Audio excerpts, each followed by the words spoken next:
Mereka menempatkan dasar untuk panggilan bersama semua murid Yesus, yaitu panggilan kepada kekudusan dan tugas untuk membawa Injil kepada dunia. Jadi secara singkat, Katekismus Gereja Katolik menegaskan bahwa sakramen inisiasi menjadi dasar panggilan murid Kristus untuk hidup kudus dan mewartakan Injil hingga akhir hidup. Jadi kurang lebih panggilan hidup dimengerti dalam dua hal. Yang pertama adalah panggilan kepada kekudusan, dan kedua adalah panggilan untuk mewartakan Injil. Nah, panggilan menuju kekudusan itu dihayati dalam dua panggilan hidup. Maka dua sakramen sesudah sakramen inisiasi yang kita terima disebut juga sebagai sakramen panggilan, yakni sakramen perkawinan dan sakramen imamat. Panggilan hidup yang khas itu yang dinyatakan dalam perkawinan dan secara khusus panggilan untuk imamat dan hidup membiara ya. Nah, saudara-saudari yang terkasih, panggilan menuju kekudusan dan panggilan untuk mewartakan Injil itu nampak dalam bacaan-bacaan yang kita renungkan hari ini. Panggilan menuju kepada kekudusan adalah panggilan untuk menjadi gembala yang baik dalam bacaan Injil yang kita dengarkan. Gembala yang baik adalah gembala yang mengenal domba-dombanya dan domba-domba mendengarkan suaranya. Panggilan menuju kekudusan sebagai panggilan untuk menjadi gembala. Tugas dari gembala itu kurang lebih dua hal yang menonjol di sana. Yang pertama adalah menuntun dan yang kedua adalah panggilan untuk merawat. Seorang gembala yang baik bukan hanya menuntun domba-dombanya kepada padang rumput dan air yang tenang, tetapi juga bisa mampu untuk merawat, melindungi domba-domba. Ketika domba sakit, ia bisa merawatnya. Domba hilang dan tersesat, ia mencarinya.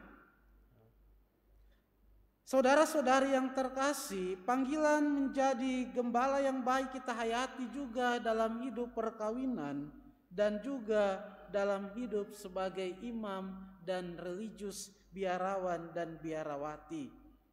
Panggilan-panggilan itu sebenarnya nampak dalam janji-janji, baik janji perkawinan maupun janji imamat dan janji triprasetia sebagai seorang biarawan dan biarawati.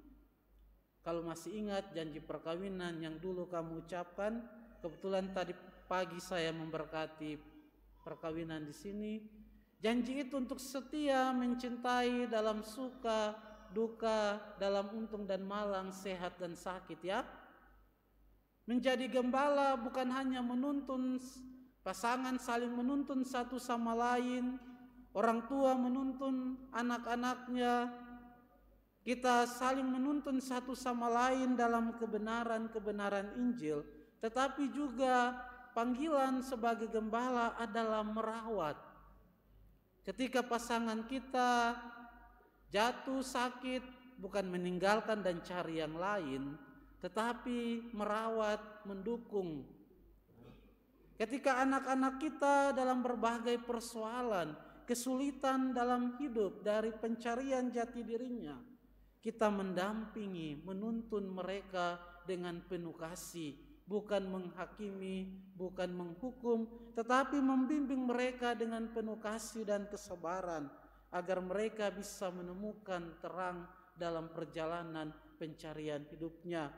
Begitu pula sebagai imam dan religius, mendampingi, menuntun umat, menuntun mereka dalam perjalanan persiaran mereka, mengabarkan kasih karunia Allah, meneguhkan mereka dalam sakramen-sakramen gereja.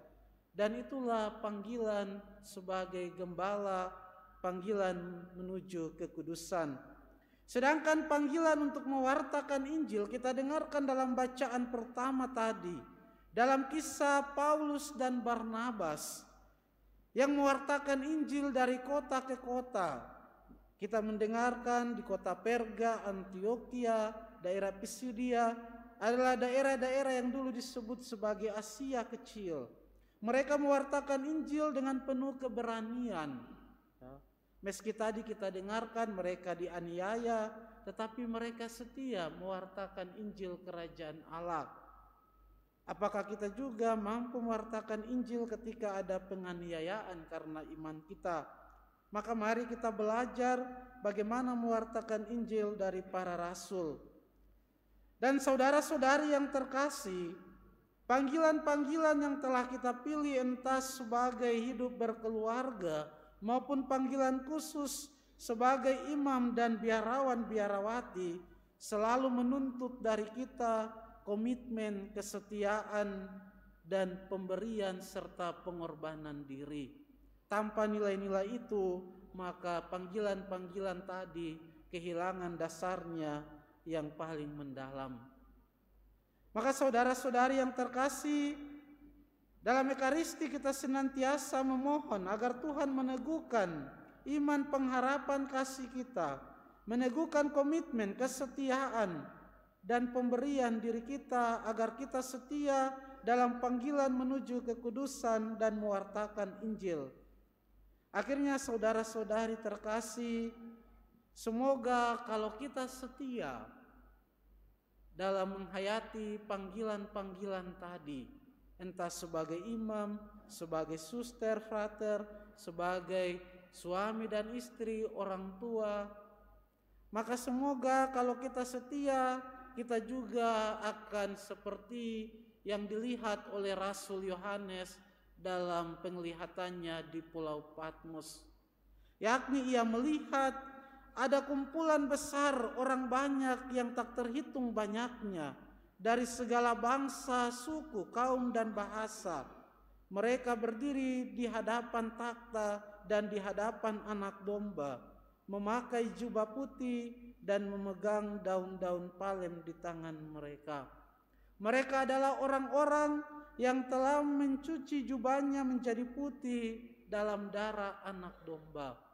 Maka ketika kita setia dalam komitmen kita dalam hidup perkawinan, hidup imamat maupun hidup membiara, semoga kita juga menjadi salah satu dari orang-orang banyak itu yang dengan jubah putih berdiri di hadapan takhta Allah, dengan jubah putih yang kita terima dalam pembaptisan, layak berdiri di hadapan Allah sendiri karena kesetiaan, karena komitmen dan juga pemberian hidup kita. Mari kita mohon rahmat Tuhan, kita mohon kekuatan dari Tuhan agar kita semua setia berjuang untuk tetap melaksanakan panggilan menuju kekudusan hidup dan mewartakan Injil Allah di tengah-tengah dunia. Tuhan memberkati kita semua. Amin.